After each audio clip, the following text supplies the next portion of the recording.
Relawan Jokowi menggelar unjuk rasa di Polda Metro Jaya menuntut agar Roky Gerung segera ditangkap. Kembali lagi bersama kami di Gibran Day. Nah, jika berbicara Roky Gerung, rekan-rekan, rasanya tidak perlu dijelaskan lagi seperti apa rekam jejaknya. Tentu saja kita ingat beliau memang sangat-sangat doyan nyinyir terhadap Pak Jokowi. Nah, termasuk rekan-rekan, saking geramnya relawan Pak Jokowi bahkan sempat mendesak pihak berwenang untuk meringkus RG. Tentu saja didasarkan oleh alasan yang sangat-sangat kuat, rekan-rekan. Maka dari itu, sehubungan ditunjuknya beliau ini sebagai saksi ahli isu ijazah Pak Jokowi, kalau saya katakan ini bukan sesuatu yang mengagetkan. Karena kalau kita perhatikan rekan-rekan, isu ini berkutat di orang situ-situ saja, circle-nya hanya itu-itu saja, dan kita semua tahu bagaimana pola-pola mereka yang tentu saja termasuk dengan digeser-gesernya standar pembuktian keaslian ijazah. Kita semua sudah tahu bagaimana apa yang mereka lakukan terhadap isu ijazah Pak Jokowi. Terbitnya SP3 yang dikeluarkan oleh Polda Metro Jaya itu tidak tunduk pada SOP KUHP baik yang lama maupun yang baru, tidak juga mengikuti KUHP yang lama maupun baru, tapi mengikuti SOP Solo kehendak Joko Widodo. Jadi saya mau menelanjangi dia tentang pasal yang tidak bisa itu. Jadi asal ngomong aja nih. Nanti dia bantah juga semau dia aja bantahnya. Padahal itu KUHP, dia tidak melakukan pra-peradilan atau judicial review, dia enggak, ya kan? Nah, saya sampaikan bahwa ada dalam teori asas hukum dari zaman bahasanya itu pun bahasa Latin. Jadi kalau dia bilang itu udah dulu di KUHP, ya maaf aja pengetahuannya kan, itu bahasanya itu udah ada di HIR tentang Lex Paporeo. Apabila ada perubahan undang-undang, maka hukuman yang teringan lah yang dipakai. Nah, sekarang saya katakan dia tadi 160 memang dulu sekian, yang pasal dia tentang aja 160 sekian dulu. Nah, sekarang kalau Pak Karni lihat undang-undang yang baru 160 itu bukan 6 tahun tapi 4 tahun. Berhubungan dengan tadi teori tadi sudah terjawab. Yang teringan lah. Kalau masalah penyelidikan tentunya pada tempus itu kan tempo hari. Masa mau dibuka pakai KUHP yang mana? Masa rancangan KUHP yang dia pakai? Masa Perkapolri yang saat ini belum ada? Kan sudah ada undang-undang. Hierarki undang-undang kan kita tahu semua. Kalau memang belum jadi, belum apa? Gimana? Nah, untuk menjelaskan ya DPR RI untuk menjelaskan tentang asas yang saya sampaikan tadi, ada Undang-Undang Nomor 1 Tahun 2026. Ada di pasal 361 junto 246 KUHP. Jadi kalau dia menentang teori begini cuma pengen mencari masa aja supaya kelihatan benar. Nah, tadi dia klarifikasi tentang pembicaraan dia nggak sepanjang itu. Coba dia sampaikan itu di video. Nggak mungkin saya laporkan. Dia nggak ada. Dia baru sampaikan ini bahwa maksudnya adalah harusnya bahwa dia baru dia bilang gara-gara ini mereka dipanggil hari ini. Padahal kan ada jadwal. Apalagi sudah jadi tersangka. Dia nggak satir. Maka saya nggak laporkan itu kalau dituduh tentang jin ibrit. Saya nggak laporkan. Tapi kan saya nggak tahu alasan Bang Egy. Mungkin bukan salah satunya aja. Saya nggak tahu. Tanya anak-anaknya. Kenapa saya nggak laporkan? Saya lebih kejam kalau nulis, sarkastik. Biasa sama saya majas satir. Nggak ada urusan saya. Tapi kawan ini, ya kan, menyampaikan dia runtut ke belakang. Itu pembelaan diri. Nah, dia bilang dia tidak salah karena advokat. Advokat itu tidak boleh. Satir boleh, tapi saya juga bisa satir itu nggak bukan satir, nuduh, membuat publik makin benci, makin marah. Nah, untuk dia bilang karena advokat ya, saya akan upaya laporkan kode etik. Oke, terima kasih ke organisasi tempat dia jadi advokat. Terima kasih. Damai ngomong apa aja silahkan. Karena mereka ini berharap besar tapi dapat kecil menurut pandangan saya. Makanya sedikit ngambek sebenarnya. Siapa? Egy? Ya, Egy dengan Damai. Damai, oke. Ya kan, karena mereka mungkin harusnya kan masuk itu jangan ada dusta di antara kita. Nah, tapi yang terjadi kan saling mencurigai. Nah, oleh karena itu, saya katakan kepada teman-teman, mungkin ini mereka ini lawyer-lawyer baik yang berjuang, tapi saking hebohnya, harusnya kan namanya grup kalian tidak pernah ribut. Ini kan sekarang Kozin dilaporin sama Ibu Siana. Kan aneh gitu. Nah, di sini kita lihat bahwa mungkin ada dulu persekongkolan kayak Rustam. Rustam udah mengatakan bahwa aku nggak salah loh, yang nyuruh bilang itu ijazah palsu itu Sujana. Dia udah lempar badan. Hanya kalian masih takut-takutin Rustam. Rustam itu udah mau ikut ke Solo sama saya. Karena rayuan termul-termul ini begitu. Ada sayembara, siapapun yang bisa bawa pejuang kita ke Solo, sepertinya akan mendapatkan jackpot. Ada industri hiburan baru di mana menghujat pemerintah sekarang itu menjadi konten yang laku. Ada teman-teman saya, konten kreator, dia bikin video tentang agama, dia bikin video tentang bercocok tanam dan sebagainya, dan penontonnya biasa aja. Tetapi ketika ada konten sindiran terhadap pemerintah atau kritik terhadap pemerintah, itu naik luar biasa. Nah, saya pikir ini sudah menjadi salah satu acuan bahwa rakyat tuh marah sebenarnya, tidak suka pada pemerintah, dan salah satu alasannya adalah karena itu dipicu oleh komunikasi politik yang tidak baik dari pejabat-pejabat kita. Ya, kalau saya ini orangnya kuantitatif ya, makanya harus ada ukuran-ukuran yang bisa diterima bersama, bukan hanya ukuran berdasarkan perasaan. Oke. Atau melihat gejala yang ada di samping kita. Oke, jangan-jangan gejala yang kita lihat di samping kita itu cuman badai di Twitter, di X, badai di Instagram, atau badai di TikTok, atau badai dalam secercah kopi. Jadi kalau ukuran saya komunikasi pemerintah baik atau buruk itu approval rating. Itu sebenarnya bisa diukur secara kuantitatif ya. Kalau approval rating pemerintah masih 75, di atas 70, bahkan di atas 60 lah, itu menurut saya komunikasi pemerintah itu masih cukup baik. Karena kalau dalam negara demokrasi ini beda kalau kita bicara Korea Utara, kita beda bicara dengan Rusia misalnya, atau dengan RRC misalnya. Tapi kalau di negara yang nggak ada censorship kayak di Indonesia, itu oposan itu kan selalu ada. Ya, mau 30% oposan, tapi kalau oposan itu keluar semua di media sosial berasa besarnya, seolah-olah pemerintah. Tapi kalau misalnya sudah disurvei ke lapangan, approval ratingnya masih 70%, itu berarti komunikasi pemerintah masih cukup baik. Tapi itu kan sangat baik. Pak Jokowi juga nggak kurang-kurang dulu kontroversinya, apapun yang diomongin jadi kontroversi.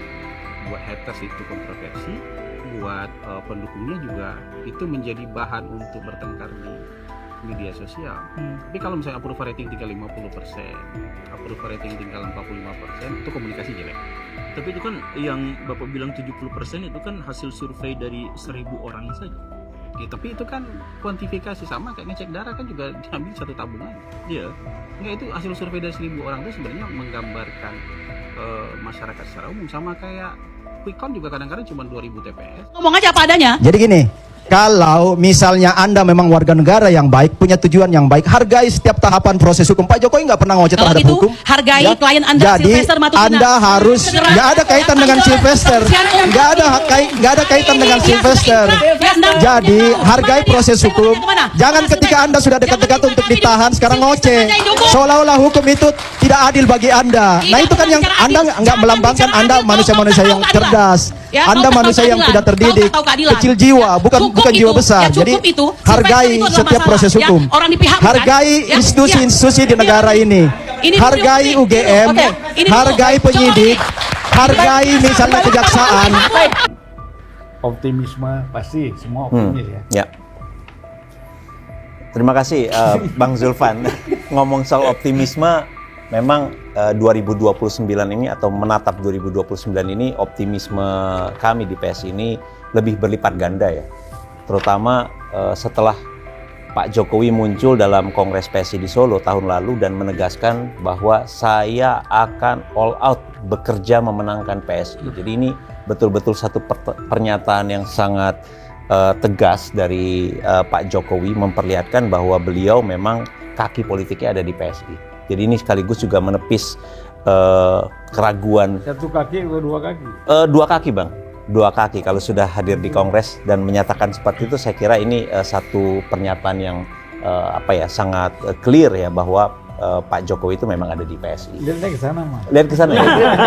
Soalnya saya hadir waktu Pak Jokowi ngomong. Ya hadir ya, yang lain mungkin ngelihat di berbagai rekaman juga. Jadi pertama itu ya yang membuat keyakinan kami bahwa Pak Jokowi ini tokoh yang merupakan role model PSI. Sekali lagi PSI sendiri memang lahir dari keinginan untuk memperjuangkan apa yang memang menjadi visi misi Pak Jokowi dalam membangun Indonesia itu agar diperkuat dan dilanjutkan. Jadi kami punya keyakinan itu. Jadi dengan dukungan dari Pak Jokowi ini yang akan bekerja keras membela all out membela atau memperjuangkan PSI di 2029 ini menjadi modal yang cukup kuat. Jadi sekali lagi PSI sudah menyatakan diri sebagai partai super terbuka, dalam artian ini akan menjadi rumah perjuangan bagi siapapun, para relawan, pendukung, simpatisan Pak Jokowi yang ingin perjuangan Pak Jokowi, visi Pak Jokowi membangun Indonesia ini dilanjutkan. Kita membuka diri, silahkan melebur bersama PSI, menjadi bagian dari PSI, bisa menjadi relawan, bisa menjadi anggota, bisa menjadi calon anggota legislatif. Dan kami yakin bahwa dengan dukungan semacam itu, maka apa yang akan menjadi cita-cita Pak Jokowi itu akan bisa terrealisir ya. Karena kita tahu bahwa Pak Jokowi sendiri lewat berbagai survei itu terkonfirmasi dukungan publiknya sangat luas.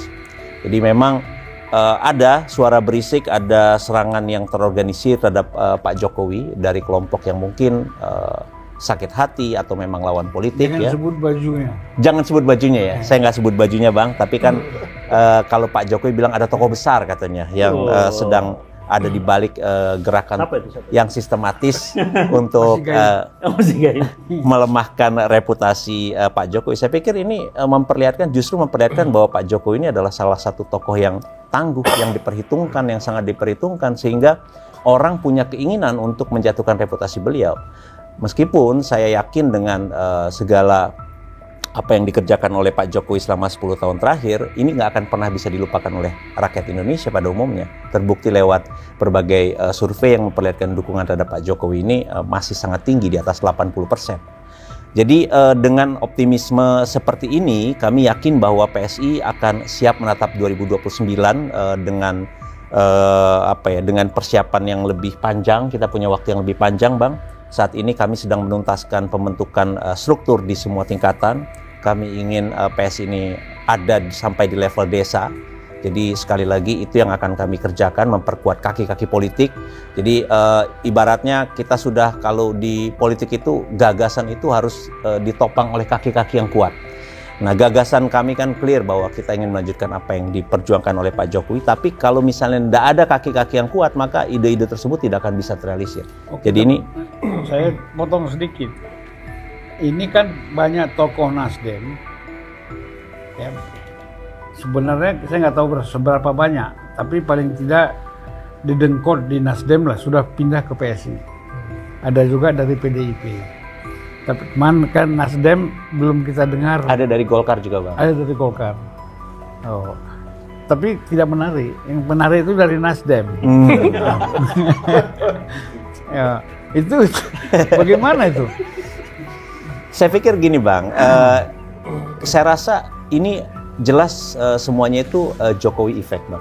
Jadi para tokoh politik ini melihat bahwa Pak Jokowi ini merupakan tokoh yang yang patut didukung langkah-langkah politiknya, termasuk juga dari satu pernyataan beliau di Kongres PSI Solo itu kan udah clear bahwa Pak Jokowi ini memang kaki politiknya ada di PSI, sehingga mereka dengan itu teryakinkan bahwa memang ya udah ini partainya Pak Jokowi dan saatnya dan kemudian mereka pindah ke PSI. Jadi sekali lagi kita sekarang terus terang ada sejumlah gajah-gajah lain yang akan bergabung ke PSI. Nanti di Rakernas di Makassar akan ada gajah Celebes, gajah Sulawesi yang akan bergabung di PSI dan akan memperkuat kami di Indonesia bagian timur. Siap-siap gajah Aceh, gajah Lampung. Gajah Aceh, gajah Lampung. Itu kalau bicara gajah sesungguhnya, ini kan gajah dalam pengertian metaforik, simbol. Silakan, Bung Sahrin. Ya. Sahrin Hamid. Siap. Tidak ada hubungannya dengan Sarwan Hamid. Ya. Kalau gerakan rakyat memang kalau kita lihat yang pertama ya sebelum masuk ke 2029 yang nanti ya mungkin kita ke belakang sedikit bahwa sebenarnya dari mana proses sehingga lahir Partai Gerakan Rakyat ini. Jadi tanggal 18 Januari kemarin itu baru menetapkan melalui rapat kerja nasional oleh peserta rapat kerja yang datang dari Sabang sampai Merauke, 38 provinsi dan 402 dari 514 kabupaten kota yang hadir. Itu semua bersepakat agar organisasi kemasyarakatan Gerakan Rakyat ini harus mendirikan partai. Dan mereka melalui forum keputusan itu menetapkan bahwa ya partai yang didirikan ini namanya Partai Gerakan Rakyat. Itu Jadi Pak Anies mendirinya bukan?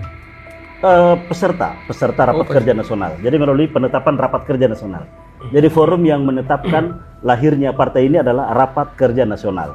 Peserta rapat kerja nasional adalah Dewan Pimpinan Wilayah dari 38 provinsi dan Dewan Pimpinan Daerah dari 402 kota kabupaten. Mereka adalah peserta secara resmi yang hadir dan mengotokan. Makanya kami percaya diri betul bahwa ini partai bukan lahir dari meja makan keluarga dinasti politik. Ini partai bukan lahir dari sebuah oligarki korporasi. Ini partai juga bukan lahir dari kumpulan elit-elit politik. Dia lahir benar-benar bersumber dari, yaitu tadi, perwakilan 38 provinsi dan 402 kota kabupaten. Nah, dari mana Ormas ini, organisasi kemasyarakatan Gerakan Rakyat ini lahir atau dideklarasikan pada tanggal 27 Februari tahun 2025. Jadi setahun sebelumnya kita adalah organisasi kemasyarakatan. Nah, pertanyaan berikutnya, dari mana organisasi kemasyarakatan Gerakan Rakyat ini lahir? Nah, ini lahir itu dari tahun 2023 pada bulan November. Ini adalah pertemuan konfederasi kumpulan relawan-relawan Anies Baswedan saat itu. Relawan yang lahir secara organik dari kumpulan rakyat yang memiliki cita perubahan yang sama, yang memiliki semangat agenda-agenda perubahan, yang kemudian lokomotifnya adalah Anies sebagai tokohnya. Karena ini muncul secara organik, kemudian itu berjumlah hampir 1000 kelompok relawan yang kita tahu, terkonfederasi dalam berbagai macam konfederasi-konfederasi relawan. Inilah yang bertemu di Bogor pada 4 sampai dengan 6 November tahun 2023. Jadi kira-kira suaranya sudah ada suara 28% lah ya? Ya, kalau kita merujuk pada hasil 2024, hasil dari kerja semua, baik itu partai pendukung, baik itu relawan Anies yang tergabung dalam konfederasi yang kita sebut dengan Gerakan Rakyat, maupun para simpatisan dan rakyat secara organik. Nah, itu hasilnya kan kita sudah tahu.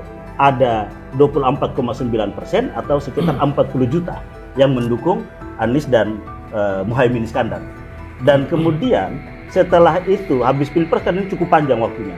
Pada bulan Oktober tahun 2025, bersatulah ketua umum simpul Gerakan Rakyat. Waktu itu Gerakan Rakyat bentuknya adalah presidium Gerakan Rakyat yang terdiri dari pimpinan presidium ada 17 orang yang merepresentasi 17 konfederasi dari berbagai macam sektor buruh, mahasiswa, relawan, dan semuanya ini berkumpul di sini.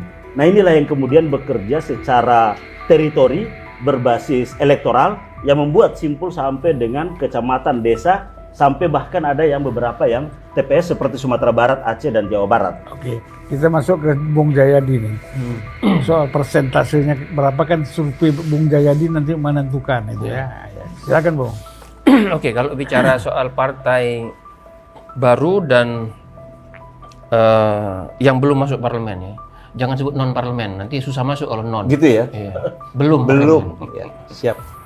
Jadi jawaban ringkasnya, Bang, menurut saya dari data-data yang bisa saya baca itu memang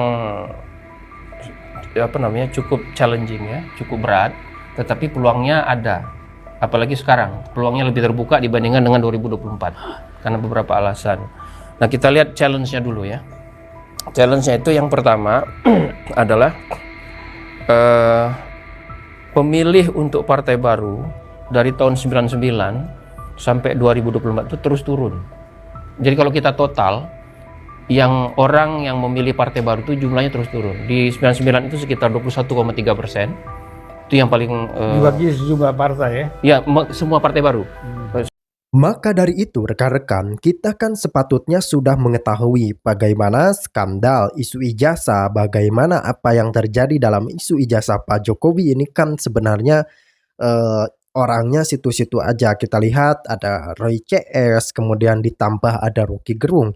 Ini kan sebenarnya bukan sesuatu yang mengagetkan karena kita tahu bahwa tokoh-tokoh tersebut memang ya bisa dikatakan gemar dalam nyinyir ataupun dalam tanda kutip terhadap Pak Jokowi. Namun yang jelas kalau kita perhatikan saksi ahli dan lain semacamnya, memang rekan-rekan ini sedikit menggelitik karena kalau kita ketahui bahwa mau siapapun saksi ahlinya tetap tidak bisa mencabut status keaslian ijazah Pak Jokowi. Karena kan ijazah Pak Jokowi ini benar-benar sudah aslinya sudah dikonfirmasi asli oleh UGM rekan-rekan. Maka dari itu segala tudingan, segala fitnahan mau diotak-atik, mau gaya analisa A, mau pakai AI ini, AI itu ya tetap saja rekan-rekan ijazah tersebut sudah terbukti asli. Apalagi itu kan dokumen, termasuk dokumen yang kalau saya katakan dokumen lawas rekan-rekan, karena kan itu dokumennya sekitar tahun 80-an ya rekan-rekan. Maka dari itu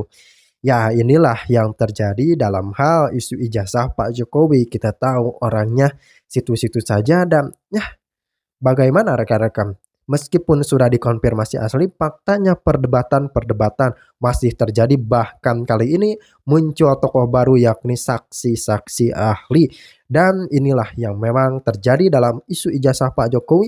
Apapun itu, kita harus kawal dan kita harus mendukung penuh Pak Jokowi dalam hal ini.